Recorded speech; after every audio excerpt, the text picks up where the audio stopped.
हज़रत आमीना कहती है, सुनो हुजूर की शान क्या, हुजूर की शान क्या। हज़रत आमीना तीसरा महीना गुजरा, चौथा महीना गुजरा, पांचवा महीना गुजर गया।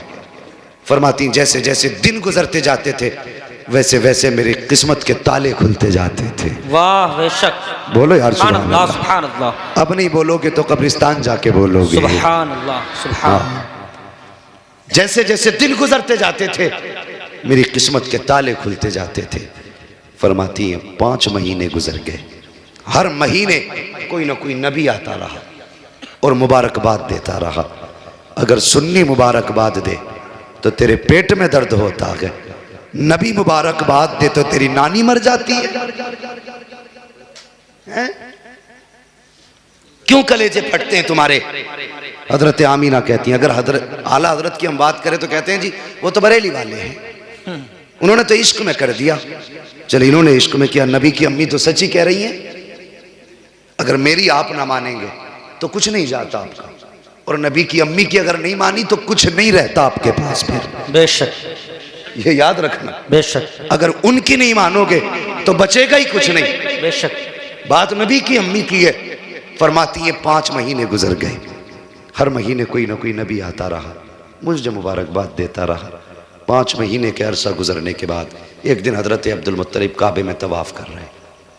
अरब का दस्तूर ये था, किसी का शौहर इंतकाल कर जाता तो 1 साल तक औरत सोग मनाया करती थी। कितना? 1 साल। याद कर लो बच्चों, कितना? 1 साल। 1 साल तक सोग मनाया करती थी। सोग में क्या था?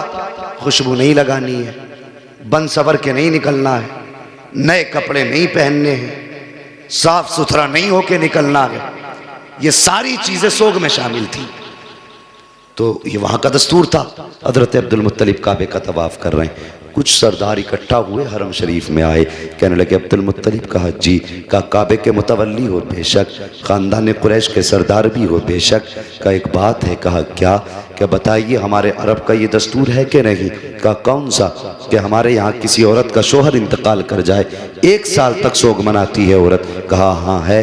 का फिर आमीना अपने शोहर का सोग क्यों नहीं मना रही हैं? इतना सुनना था अब्दुल मुत्तलिब की आंखें सुर्ख हो गई, चेहरा जर्द, बदन सर्द हो गया, गर्दन झुकी। कहने लगे क्या कह रहे हो? कहा हम नहीं कह रहे, पूरे मक्के की औरतें कह रही हैं। कहा ऐसी कौन सी चीज़ तुमने आमीना में देखी है जो मेरी आमीना सोग नहीं मना रही हो? कहने लगी मक्के की औरतें कह रही हैं कि आमीना वो इत्र लगा के जाती है जो मक्के के बड़े बड़े सरदार घरानों में इत्र नहीं मिलेगा, ऐसा इत्र आमीना लगा के गलियों से गुजरती है। इतना सुनना था। अब्दुल मुत्तलिब आए हैं हरम शरीफ से, अपने दरवाजे पे आपकी ज़ौजा हजरत फातिमा ने शोहर को आते देखा, गर्दन झुकी है। कहते हैं सरताज आज चेहरा उतरा है, बात क्या है? अब्दुल मुत्तलिब कहते हैं फातिमा आज आमीना की वजह से मैं शर्मिंदा हो गया हूँ। कहा सरताज बात क्या है? कहने लगे जाओ आमीना से जाकर के पूछो इसने मेरे अब्दुल्ला का सोग मनाना क्यों छोड़ दिया है, ये इत्र क्यों लगा रही है, खुशबू क्यों लगा के जा रही है। इतना सुनना था। हजरत फातिमा नबी की दादी ने यूं हाथ जोड़े, कहने लगी अब्दुल मुत्तलिब मेरी औकात नहीं है मैं आमीना से जाके सवाल कर सकूं। कहा किस लिए? कहा कुछ दिन पहले यही ख्याल मेरे दिल में आया था, मैं गई थी पूछने के लिए और मैंने जाके सिर्फ लफ्ज़ आमीना कहा था, अगली बात तक नहीं कही थी। एक नूर उसकी पेशानी से निकला, मेरी पेशानी से टच हुआ, मैं बेहोश होकर जमीन पे गिर गई थी। कहा मुझ में औकात नहीं है मैं उससे जाकर ये बात पूछ सकूं। अब्दुल मुत्तलिब खुद क्यों नहीं पूछ लेते? कहते हैं मैं मर्द हूं, तुम जाके खुद पूछो। कहा फिर ऐसा करो दोनों साथ चलते हैं। अब जरा गौर करना, हजरत अब्दुल मुत्तलिब आ रहे हैं, साथ में आपकी ज़ौजा हजरत फातिमा नबी की दादी आ रही है। जैसी आई है नबी की अम्मी अपने घर के अंदर है, देखा ससुर आ रहे हैं, अपनी जगह से उठ के खड़ी हो जाती है। अल्लाह अकबर, ये अदब था ससुर का। एक कोने में सिमट के खड़ी हो गई। ससुर आए हैं, सलाम किया। आज घरों के हालात आप देखिए, आज ससुर बहुओं को फ्रेंड बोल रहे हैं कि ये तो मेरी दोस्त है, ये मेरी फ्रेंड है। वाह रे जालिम, तुझे हया तक नहीं आई, तेरी जबान कैसे चल जाती रही है, बेटी को फ्रेंड बोल रहा है, गले में हाथ डाल के दोस्ती का दावा कर रहा है। आओ बहुओं तुम भी हया सीखो, नबी की अम्मी से अदब सीखो। जैसी ससुर घर में आए हैं उठ के खड़ी हो जाती है, सिमट के कोने में आ गई, बाबा आ गए हैं। जैसी आए हैं, आने के बाद कहते हैं अब्दुल मुत्तलिब, फातिमा का जी का इस आमीना से पूछो इसने मेरे बेटे का सोग मनाना क्यों छोड़ दिया है। अल्लाह अकबर, पूछना तो चाहते थे लेकिन सहारा हजरत फातिमा का था बीच में। इतना सुना हजरत आमीना की चीख निकल जाती है, रो के कहती है अब्बा क्या कह रहे हो, क्या मैंने अब्दुल्ला का सोग मनाना छोड़ दिया है। कहते हाँ बेटी बता तो सही, क्या तुझे मेरे बेटे की जुदाई का दर्द नहीं है। इतना सुनना था, चीख निकली सैयदा आमीना की, रो के कहती है अब्बा आज तुमने मेरी दुखती रग पे हाथ रख दिया है, कौन समझ सकता है मेरे दर्द को। जब से अब्दुल्ला गए हैं मेरी जिंदगी उजड़ गई है, जब से अब्दुल्ला गए हैं मेरी खुशियां रूठ गई हैं, जब से अब्दुल्ला गए हैं मैंने खाना पेट भर के नहीं खाया है, जब से अब्दुल्ला से जुदाई हुई है चैन से सोई तक नहीं हूं। अल्लाह अकबर, ये आलम था का बेटी अगर सोग मना रही हो तो बताओ खुशबू क्यों लगाती हो। इतना सुनना था, कहती बाबा एक राज था मेरे सीने में, एक दर्द था मेरे सीने में, मैं चाहती थी ये राज किसी से बयान ना करूं, ये राज किसी से ना बताऊं। का बेटी कौन सा राज। का अब्बा जी आज आपने पूछ लिया है, आपकी नाराजगी के डर से बताना पड़ रहा है। बाबा मैंने कोई खुशबू नहीं लगाई है, कोई इत्र नहीं लगाया है, आपके बेटे का सोग मनाना नहीं छोड़ा है। का बेटी अगर इत्र नहीं लगाया है तो तेरे बदन से ये खुशबू के झोंके क्यों आ रहे हैं, जिधर से तू गुजरती है वो औरतें तेरे तस्करे क्यों कर रही हैं। तब हज़रत आमीना ने कहा था अब्बा जी सच्चाई ये है कि मैंने इत्र नहीं लगाया है, खुशबू नहीं लगाई है, बल्कि जब से आपके बेटे अब्दुल्ला की अमानत मेरे शिकम में आई है, मैं जिन गलियों से गुजरती हूँ वो गलियां भी खुशबू से महक जाया कर। सुभान अल्लाह, नारे तकबीर, नारे रिसालत, नारे रिसालत, फैजाने आला हजरत, फैजाने सलामी,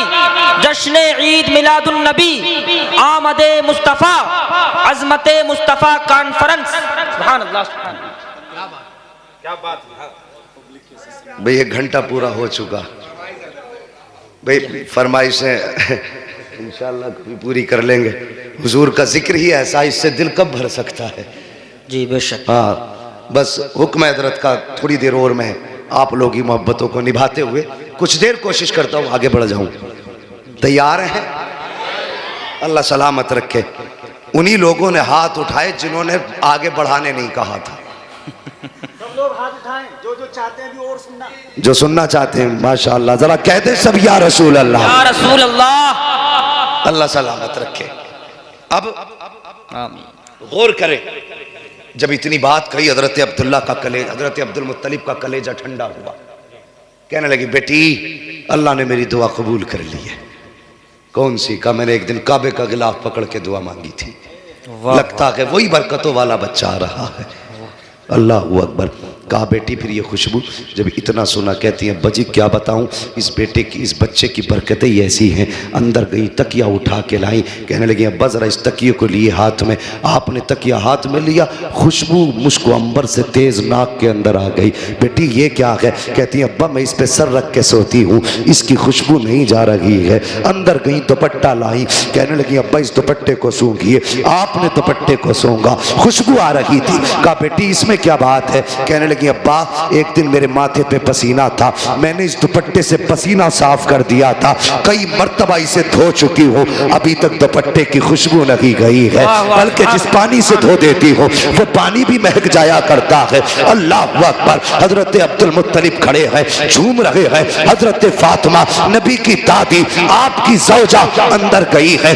दीवार कच्ची मिट्टी की थी, मिट्टी छुटा के लाई, कहने लगी मेरे सरताज जरा इस मिट्टी को सूंघिए। आपने मिट्टी को सूंघा, कहने लगी इसमें से बड़ी तेज खुशबू है। फरमाती है सुनिए, कल आमीना इस दीवार पे हाथ रख के खड़ी थी, अब तक खुशबू आ रही है। अल्लाह अकबर। अब्दुल मुत्तलिब मुस्कुरा रहे हैं। कहा बेटी बड़ी अजमतों वाला बच्चा है। कहती है अब्बा जी बात यही खत्म नहीं हो जाती। कहा बेटी और भी कुछ? कहा हाँ। कहा क्या बात? कहा अब्बा जी सुनिए, आप सुबह ही जाते हैं हरम शरीफ, मेहमान आते हैं, उनकी मेहमान नवाजी करते हैं, तो कभी कभी पानी भी घर से ले जाते हैं। जब पानी घर से ले जाते हैं, अब्बा घर में पानी नहीं होता और हमें जरूरत पड़ जाती है, तो बाबा सुनिए, इधर अब्दुल्ला की अमानत का बोझ और उधर मेरे हाथ में पानी का बर्तन, और कुएं तक जाने में ये पथरीले रास्ते होते हैं। हाँ बेटी, फिर कहती है अब्बा जी, जब मैं इन पत्थरों पे गुजर के जाती हूँ, कसम है मुझे पैदा करने वाले की, जब मैं पत्थरों पे कदम रखती हूँ तो पत्थर रेशम से ज्यादा मुलायम हो जाया करते हैं, रेशम से ज्यादा मुलायम हो जाते हैं। कहा बेटी और, कहा अब्बा और सुनना चाहते हो तो सुनो। कहती अब्बा जी, मक्के की सारी औरतें ढोल रस्सी लेके जाती है, लेकिन आमीना खाली हाथ जाया करती है, सिर्फ पानी का बर्तन लेके जाती है। कहा बेटी पानी कैसे लाती हो? कहा अब्बा जी सुनिए, जब मैं कुएं के किनारे पे जाती हूँ, नीचे को झांकती हूँ, पानी बोलता हुआ किनारे के ऊपर आ जाया करता है। और अब्बा जी औरतें कहती हैं कि आमीना ठहर जा, जब तक तू यहाँ रुकी रहेगी ये पानी भी किनारे तक रहेगा। कहा अब्बा मैं रुकी रहती हूँ, पानी भी किनारे पे रुका रहता है। मक्के की औरतें पानी भरती है, वापस आ जाती है। कहा जब तक मैं रहती हूँ पानी भी ऊपर रहता है। अब्बा सब औरतें आ जाती हैं, सारी लड़कियां आ जाती हैं, मैं सबके पीछे आया करती हूँ। कहा फिर? कहा अब्बा जी जब आती हूँ कभी ऐसा होता है कि पेड़ सजदे में गिर जाते हैं, और कभी ऐसा होता है कि पत्थर बोलने लगते हैं, कभी छोटे छोटे तरीके बोलने लगते हैं, कंकर भी बोलते हैं, अब्बा जी घास के तिनके भी बोलते हैं। अब्दुल मुत्तलिब ने इतना सुना, कहते बेटी बता तो सही, क्या पत्थर बोलते हैं तो तू सुनती है? हाँ अब्बा सुना करती हो। क्या जब वो बोलते हैं तो उनकी बोली भी समझती है? हाँ अब्बा समझा करती हो। कहते बेटी लाखों ने हजारों बरस से इबादत की है, लेकिन पत्थर कभी किसी से नहीं बोले हैं। अगर आवाज भी पत्थरों की आई है तो किसी ने बोली नहीं समझी है। मगर बेटी बता तो सही, जब पत्थर तुझसे बोलते हैं तो क्या कहा करते हैं? अब कोई बरेलवी खामोश नहीं रहेगा, ये तेरे मेरे अकीदे की बात नबी की अम्मी ने की थी। कहा बेटी बता तो सही, जब पत्थर बोलते हैं तो क्या कहते हैं? नबी की अम्मी ने कहा था अब्बा जी जब मैं गुजर के जाती हूँ तो पत्थर बोलते हैं और कहा करते हैं अस्सलातु वस्सलामु अलैका या उम्म रसूलिल्लाह। ए नबी की माँ तुझ पर भी सलाम हो और तेरे आने वाले बेटे मोहम्मद पर भी सलाम। सुभान अल्लाह, सुभान अल्लाह। नारे तकबीर, नारे रिसालत, फैजाने आला हजरत, फैजाने सलामी, जश्न ईद मिलादुन नबी, विलादते मुस्तफ़ा, आमदे मुस्तफ़ा, अज़मते मुस्तफ़ा कॉन्फ्रेंस, मुफ्ती हम्माद रजा साहब किबला। सुभान अल्लाह, सुभान अल्लाह। अल्लाहु अकबर। अब मत कहना कि सलाम पढ़ना बरेलवियों का तरीका है। बेशक अभी तो नबी की अम्मी को भी नहीं पता था मेरे शिकम में कौन है। बेशक हजरत अब्दुल मुत्तलिब भी नहीं जानते थे कि ये बच्चा है कौन, इतना जानते थे अजमतों वाला, बस भी, मगर ये नहीं जानते थे ये है कौन। मुझे बताइए, अभी किसी को पता भी नहीं है कौन है, माँ के शिकम में है, लेकिन पत्थरों को पहले ही पता चल गया। हम सलाम पढ़ें तो बरेलवी, पत्थरों पे कौन सा फतवा लगाओगे?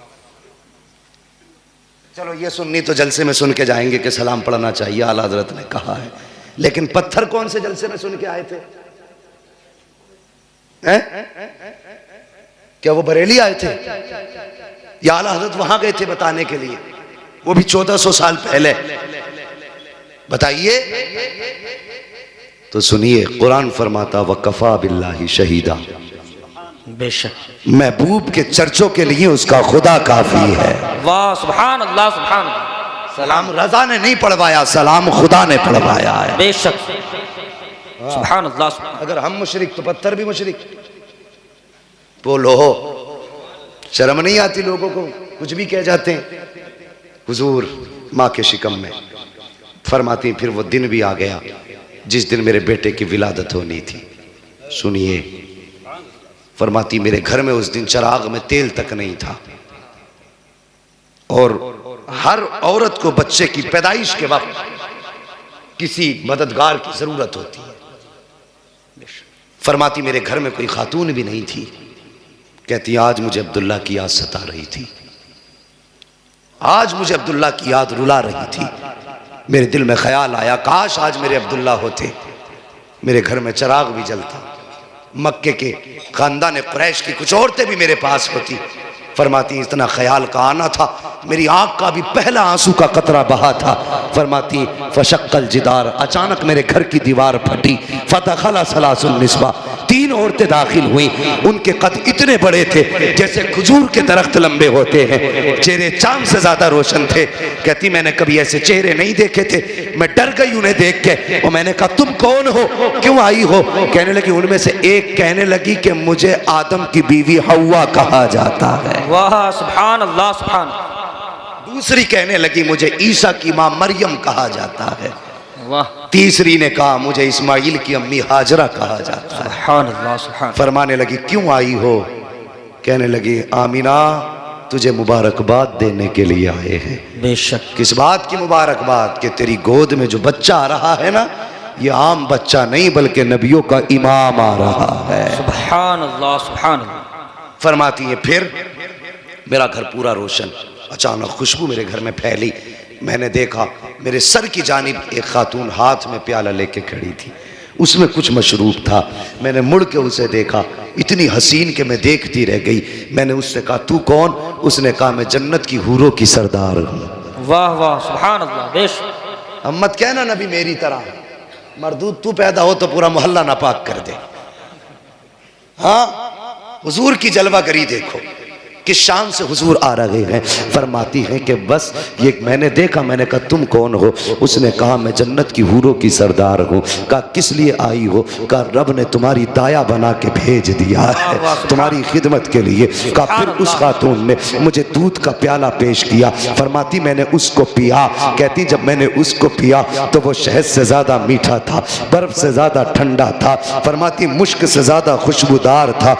अल्लाह अकबर, दूध से ज़्यादा सफ़ेद। ये आपने उसकी खुसूसियतें बताई। कहती उसका पीना था फखराजा मिन्नी नूर, फिर मेरे जिस्म से नूर निकला, यानी मेरे बेटे की विलादत हुई। अब सुनिएगा जवानों, बुजुर्गों जरा दिल थाम के सुनना। अल्लाह अकबर, किसी भी खातून के शिकम से अगर बच्चा जन्म लेता है, हर माँ की ख्वाहिश होती है कि वो अपने बच्चे को देखे, उसकी आँख कैसी है, उसकी नाक कैसी है, उसका चेहरा कैसा है, उसके कान कैसे है, लबो रुखसार कैसे है, देखने में कैसा लग रहा है।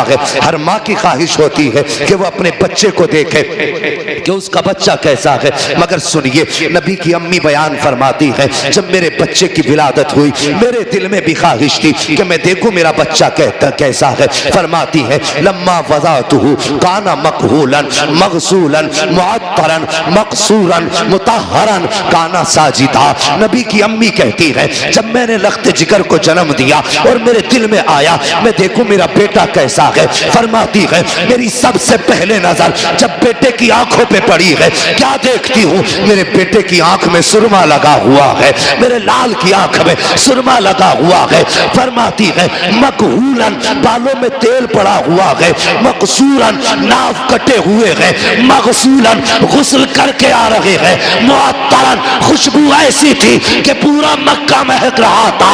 अल्लाहु अकबर। फरमा रही है अकाना साजिदा, आते ही सजदे में सर रख दिया है। फरमाती मैंने बेटे को सजदे में देखा, मैंने देखा होठ हिल रहे हैं, और होठ भी कौन से? जिसके बारे में बरेली के इमाम कह के गए हैं पतली पतली गुले कुद्स की पत्तियां, उन लबों की नजाकत पे लाखों सलाम। फरमाती मैंने कान लगा के सुना, मेरा बेटा कह रहा था रब्बे हबली उम्मती, रब्बे हबली उम्मती, या अल्लाह मेरी उम्मत मेरे हवाले फरमा दे, या अल्लाह मेरी उम्मत मेरे हवाले फरमा दे। अल्लाह अकबर। फरमाती मैंने अपने लाल को उठाया, गोद में लिया। फरमाती फिर बादल का टुकड़ा आया, अचानक मेरा लाल मेरी गोद से गायब हो गया। फरमाती इकलौता था, बाप के इंतकाल के बाद पहली बार गोद में खुशी आई थी। कहती जैसी बेटा गोद से गायब हुआ, फरमाती मेरे आंसू बहने लग गए, या अल्लाह मेरे बेटे को कौन ले गया, क्या हुआ मेरे बेटे को? फरमाती मैं रो रही थी, अचानक फिर वही बादल का टुकड़ा आया और मेरा लाल मेरी गोद में वापस आ गया। फरमाती जब मेरा लाल आया है तो अब बदन से पानी के कतरे टपक रहे हैं, पानी के कतरे टपक रहे थे। फरमाती है जब मेरा लाल गोद में आया तो कोई कह रहा था इनको कहां कहां घुमाया है, तो किसी ने कहा था हमने इसको आसमानों की भी सैर कराई है, हमने इसको जमीनों की भी सैर करा दी है, हमने इसको चारों तरफ की सैर करा दी है, हर सिमत की सैर कराई। तो फिर किसी ने कहा था क्या तुमने इसे समंदरों की भी सैर कराई है? कहा हाँ हमने इसे समंदरों की भी सैर करा दी है। कहा इसका तारुफ भी करा दिया। कहा हाँ, कहा कैसे कराया? तो फरमाती है कोई कह रहा था इस जमाने की हर शय इसे पहचान लो, आज के बाद फैसला इसका होगा, मर्जी खुदा की चला करे। सुभान अल्लाह, बेशक सुभान अल्लाह, सुभान अल्लाह। फिर ये शान थी। अल्लाहु अकबर, या रसूल अल्लाह, जिंदाबाद जिंदाबाद, अल्लाहु अकबर, या रसूल अल्लाह, सुभान अल्लाह, सुभान अल्लाह। बेशक देखिए फिर काबे का मंजर, सुभान अल्लाह, इधर सजदे में उधर काबा। जी, बात ये सब ने कई बार सुनी होगी, आला हजरत की ज़बानी सुन लो बस, बाकी वाक़या सुनाना मकसूद नहीं। आला हजरत कहते हैं हाजियो आओ शहनशाह का रोज़ा देखो, काबा तो देख चुके, काबे का काबा देखो। फरमाते हैं जिनके सजदे को महराब काबा झुकी, उन भवों की लताफत पे लाखों सलाम। अल्लाह अकबर। पूरी ज़िंदगी आला हजरत ने हमारे अकीदे की हिफाजत की। तो